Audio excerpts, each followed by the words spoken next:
આપ સર્વોને હેતપૂર્વક જય શ્રી સ્વામિનારાયણ। આજની સત્સંગ કથા વાર્તા નિજ મંદિર સાવરકુંડલા। પવિત્ર માઘ માસ વિશેષ। આજે આપણે સત્સંગ કથા વાર્તા અંતર્ગત શ્રી વિજયા એકાદશીની કથા સાંભળશું।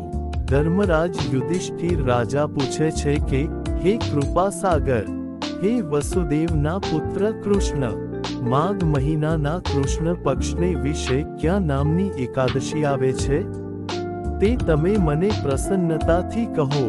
ત્યારે શ્રી કૃષ્ણ બોલ્યા જે હે રાજાઓના ઇન્દ્ર યુધિષ્ઠિર રાજા, માઘ મહિનાના કૃષ્ણ પક્ષને વિશે જે એકાદશી આવે છે તે એકાદશીનું નામ વિજયા છે, અને એ વિજયા એકાદશી પોતાનું વ્રત કરનારાઓને સદા જય દેનારી છે। નારદજીએ કમળની ઉપર બેઠેલા બ્રહ્માજીને સર્વ પાપોને હરનારું ને ઉત્તમ એવું આ વિજયા એકાદશીનું મહાત્મ્ય પૂછ્યું હતું। હે દેવોમાં શ્રેષ્ઠ બ્રહ્માજી, મહા મહિનાના કૃષ્ણ પક્ષને વિશે જે વિજયા નામે પ્રસિદ્ધ એકાદશીની તિથિ આવે છે તે એકાદશીનું વ્રત પ્રસન્નતાથી કહો। એ રીતે નારદજીના પૂછવાથી બ્રહ્માજી બોલ્યા કે હે નારદ, પાપને હરનારી ઉત્તમ કથા જે તને કહું છું તે સાંભળ। પુરાતન એવું પવિત્ર અને પાપને નાશ કરનારું જે આ વિજયાનું વ્રત છે તે વ્રત મેં કોઈને પણ કહ્યું નથી। આ વિજયા એકાદશી માણસોને જય દેનારી છે એમાં કની પણ સંશય નથી। પૂર્વે રામચંદ્રજી તપોવનને વિશે ગયા હતા અને તે તપોવનની અંદર 14 વર્ષ સુધી સીતા અને લક્ષ્મણ સહિત પંચવટીમાં વસ્યા હતા। તે તપોવનમાં વસતા એવા તે રઘુકુળના મહાત્મા શ્રી રામની તપસ્વીની એવી સીતા નામની સ્ત્રીને રાવણ હરી ગયો। તે દુઃખથી એ શ્રી રામ મોહ પામ્યા હતા અને તપોવનમાં ભટકતા હતા। તેવામાં તે શ્રી રામે જેનું આયુષ્ય નાશ પામ્યું છે એવા જટાયુ પક્ષીને જોયો। તે જટાયુ પક્ષી શ્રી રામચંદ્રજીને સીતાના હરણ સંબંધી સર્વ વૃત્તાંત જણાવીને મરણને વશ થયો, અર્થાત મરી ગયો। તે પછી અરણ્ય જંગલ મધ્યમાં ફરતા એવા શ્રી રામચંદ્રજીએ કબંધ નામના રાક્ષસને હણ્યો। ત્યારબાદ તે શ્રી રામચંદ્રજીને સુગ્રીવની સાથે કોઈ પણ દહાડો જૂની ન થાય એવી મિત્રતા થઈ। એ રીતે સુગ્રીવની સાથે મિત્રતા થયા પછી શ્રી રામચંદ્રજીને માટે વાનરોના સૈન્યો એકઠા થયા। એ રીતે વાનર સૈન્યો એકઠા થયા બાદ હનુમાનજી નામના વાનરે જનકની પુત્રી સીતાને લંકાના બગીચામાં જોયા। તે સીતાને રામના નામની વીંટી આપી। એ રીતે હનુમાનજીએ મોટું કામ કરી ફરી પાછા શ્રી રામચંદ્રજીને મળીને સીતા સંબંધી સઘળું વૃત્તાંત કહ્યું। એ રીતે હનુમાનજીનું વચન સાંભળ્યા પછી શ્રી રામચંદ્રજીએ સુગ્રીવની સંમતિથી લંકા પર ચઢાઈ કરવાનું માન્ય કર્યું। વાનરો જેને પ્યારા છે એવા તે રામ વાનરોની સાથે નદીઓના પતિ સમુદ્રને દુઃખ વડે ઓળંગાય એવો જોઈને વિસ્મય પામ્યા અને પ્રફુલ્લિત નેત્રવાળા થઈને લક્ષ્મણજી પ્રત્યે વચન બોલ્યા જે હે સુમિત્રાના પુત્ર લક્ષ્મણ, અગાધ જળથી ભરેલા તથા ભયંકર મગરોથી આકુલ એવા આ સમુદ્રને ક્યાં પુણ્ય કરીને તરી શકીશું? તરી શકાય એવો ઉપાય હમણાં તો હું ખચિત જોતો નથી કે જેથી કરીને આ સમુદ્ર સારી રીતે તરી શકાય એવો થાય। ત્યારે લક્ષ્મણ બોલ્યા કે હે પૂર્ણ પુરુષોત્તમ, આ દ્વીપના મધ્ય ભાગમાં બગદાલભ્ય નામે મુનિ રહે છે।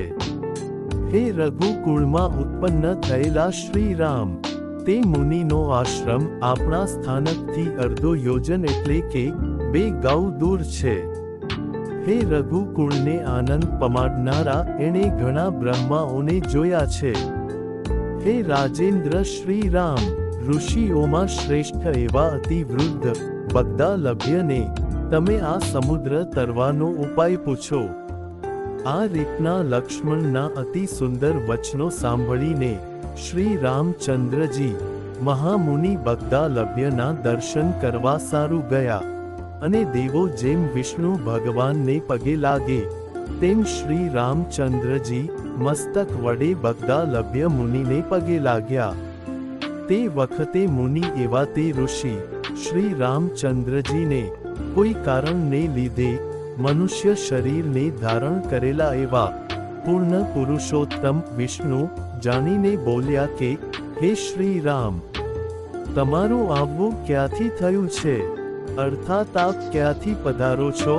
ત્યારે શ્રી રામચંદ્રજી બોલ્યા, જે અહો વિપ્ર, તમારી કૃપાને લીધે લંકાના રાજા રાવણને જીતવા સારું સૈન્ય સાથે આ સમુદ્ર સમીપ આવ્યો છું.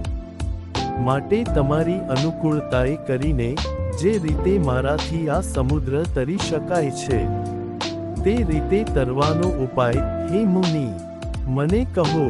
હે સારા આચરણવાળા મુનિ, તમે મારા પર કૃપા કરીને આ સમુદ્ર તરવાનો ઉપાય કહો, કારણ કે હું તે જ કારણ સારું અર્થાત સમુદ્ર તરવાનો ઉપાય જાણવા સારું હે દેવ આપના દર્શન કરવા માટે આપની પાસે આવ્યો છું. ત્યારે મુનિ બોલ્યા, જે હે શ્રી રામ, વ્રતોમાં ઉત્તમ એવું વ્રત કરવાથી તમારો વિજય થશે. વળી આ વ્રત કરવાથી લંકાને તથા રાક્ષસને જીતીને લાંબી કીર્તિ પામશો. માટે એકાગ્ર મનવાળા થઈને જે વ્રત કરવાનું કહું છું તે વ્રત કરવાની વિધિ એકાગ્ર મન વડે સાંભળીને તે પ્રમાણે કરો. હે શ્રી રામ, મહા મહિનાના કૃષ્ણ પક્ષને વિશે વિજયા નામની એકાદશી થાય છે. તે વિજયા એકાદશીનું વ્રત કરવાથી તમારો અવશ્ય વિજય થશે. હે શ્રી રામ, તમે વાંદરાઓ સાથે સંશય રહિત થઈને આ સમુદ્રને તરી જશો. માટે આ વિજયા એકાદશીના વ્રતનો વિધિ કેટલું ફળ દેનારો છે તે તમોને કહું છું, તે સાંભળો. દશમનો દિવસ આવે ત્યારે સોનાનો, રૂપાનો, ત્રાંબાનો કે માટીનો એક ઘડો કરાવવો. પછી સ્ખડીલ કરીને તે ઉપર 7 ધાન્યને પાથરીને તેના પર પંચપલ્લવ એટલે કે પાંદડા વાળા જવથી ભરેલા ઘડાને મૂકીને તેના પર જળથી ભરેલું તરભાણું મૂકવું. ત્યારબાદ તે તરભાણાની અંદર સોનાના બનાવેલા સમર્થ દેવ વિષ્ણુને પધરાવીને એકાદશીને દિવસે સવારના પહોરમાં સ્નાન કરવું. સ્નાન કર્યા બાદ સુગંધી પુષ્પ અને ચંદનવાળા એ ઘડાને સ્થિર રાખ્યા પછી ધૂપ, દીપ, જુદા જુદા પ્રકારના નૈવેદ્યો, દાડમ, નાળિયેર તથા બીજા સુગંધી પદાર્થો વડે વિશેષતાથી ઘડા પર પધરાવેલા વિષ્ણુ ભગવાનની પૂજા કરવી. હે શ્રી રામ, ઘડા પર પધરાવેલા વિષ્ણુ ભગવાનની આગળ તે દિવસ ભક્તિ ભાવથી કાઢવો. વળી બુદ્ધિમાન માણસો તે ઘડા પર પધરાવેલા વિષ્ણુ ભગવાનની આગળ તે રાત્રે જાગરણ પણ કરવું. હે નરોના પતિ શ્રી રામ, જ્યારે બારસનો દિવસ પ્રાપ્ત થાય ત્યારે સૂર્યના ઉગવા ટાણે જ્યાં આગળ જળ ભર્યું રહેતું હોય તેવા દેશમાં નદી કિનારે, ઝરણાને કાંઠે, કૂવા કે તળાવના તટ પર જેના પર વિષ્ણુ ભગવાન બિરાજે છે એવા તે ઘડાને પધરાવીને વિધિ પ્રમાણે ઘડા સહિત વિષ્ણુ ભગવાનનું પૂજન કરીને વિષ્ણુ ભગવાનની મૂર્તિ સાથે તે ઘડો વેદનો પાર પામેલા બ્રાહ્મણને દેવો. હે રાજાઓમાં ઇન્દ્ર શ્રી રામ, તે ઘડો દેવો ને તે સાથે મોટા મોટા દાનો પણ દેવા. હે શ્રી રામ, આ પ્રમાણે વિધિ સૈન્યોના પતિઓ ને તેના નાયકો સાથે મળીને પ્રયત્નથી આ વ્રત કરો, એથી તમારો વિજય થશે. આ પ્રમાણે ઋષિઓનું વૃત્તાંત સાંભળીને ઋષિએ જેમ કહ્યું હતું તેમ શ્રી રામચંદ્રજીએ વ્રત કર્યું. તેથી રઘુકુળને આનંદ પમાડનારા તે શ્રી રામ વિજયવાન થયા ને સીતાજી પ્રાપ્ત થયા. લંકા જીતીને રાવણને માર્યો. હે યુધિષ્ઠિર રાજા, આ વિધિથી જે નરો વ્રત કરે છે તે નરો આ લોકમાં જય પામીને અક્ષય એવા પર લોકને પામે છે. હે ધર્મ રાજા, આ કારણથી વિજયા એકાદશીનું વ્રત કરવું, કારણ કે આ વિજયા એકાદશીનું મહાત્મ્ય સર્વ પાપને મટાડનારું છે. માટે તેનો પાઠ કરવાથી અથવા સાંભળવાથી વાજપેયી યજ્ઞનું ફળ પ્રાપ્ત થાય છે. આ પ્રમાણે શ્રી સ્કંદ પુરાણને વિશે શ્રી કૃષ્ણ યુધિષ્ઠિર સંવાદ રૂપે મહા મહિનાના કૃષ્ણ પક્ષની વિજયા એકાદશીનું મહાત્મ્ય સંપૂર્ણમ. અને હવે પછીની કથા વાર્તા આપણે આગળના ભાગમાં સાંભળશું. અત્યારે આપ સર્વોને ભાવથી જય શ્રી સ્વામિનારાયણ.